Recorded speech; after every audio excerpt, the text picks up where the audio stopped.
जातिगत जनगणना के समर्थन में आए केशव मौर्य इसकी पहले से ही मांग कर रही है सपा, बसपा और कांग्रेस।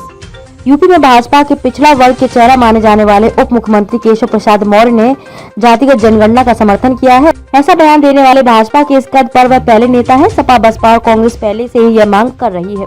वहीं बिहार में मुख्यमंत्री नीतीश कुमार की जातिगत जनगणना कराए जाने के फैसले से इन दिनों यह पूरे उत्तर भारत का अहम मुद्दा बना हुआ है। उन्नाव के नवाबगंज में एक कार्यक्रम के बाद पत्रकारों से बातचीत के दौरान केशव प्रसाद मौर्य ने कहा कि वो जातिगत जनगणना के समर्थन में है और उनसे इस संबंध में सवाल पूछा गया था। हालांकि केशव इससे पहले भी यह सवाल उठा चुके हैं कि जब सपा व बसपा के समर्थन से केंद्र में कांग्रेस की सरकार थी तब इन दलों ने इसे मुद्दा क्यों नहीं बनाया। विधानसभा में नेता प्रतिपक्ष और सपा अध्यक्ष अखिलेश यादव भी इस मुद्दे को लगातार गरमाए हुए हैं। माना जा रहा है कि जैसे जैसे लोकसभा चुनाव नजदीक आएगा वैसे वैसे यह मुद्दा और भी तेजी पकड़ेगा।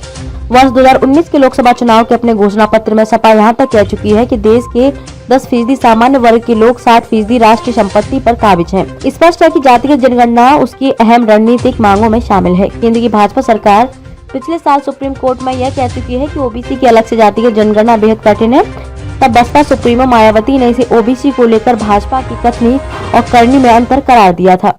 कांग्रेस के प्रदेश अध्यक्ष ब्रजलाल खाबरी तो अपनी पार्टी का रुख रखते हुए यहाँ तक कहते हैं कि जब इस देश में पेड़ पौधों तक की गणना हो सकती है तो ओबीसी की क्यों नहीं। जातिगत जनगणना विपक्ष के लिए जहां अहम रणनीतिक मुद्दा है, वहीं भाजपा का आधिकारिक पक्ष सबका साथ सबका विकास है।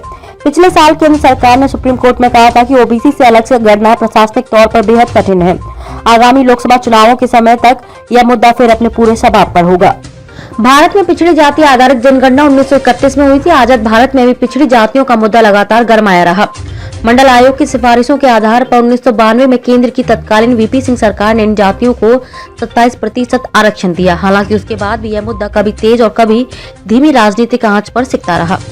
2019 के लोकसभा चुनाव के अपने घोषणा पत्र में सपा यह कह चुकी है कि देश के 10% सामान्य वर्ग के लोग 60% राष्ट्रीय संपत्ति पर काबिज हैं। स्पष्ट है कि जातिगत जनगणना उसकी अहम रणनीतिक मांगों में शामिल है। सपा सुप्रीमो अखिलेश यादव हर मंच से इस मांग को दोहराते रहे हैं।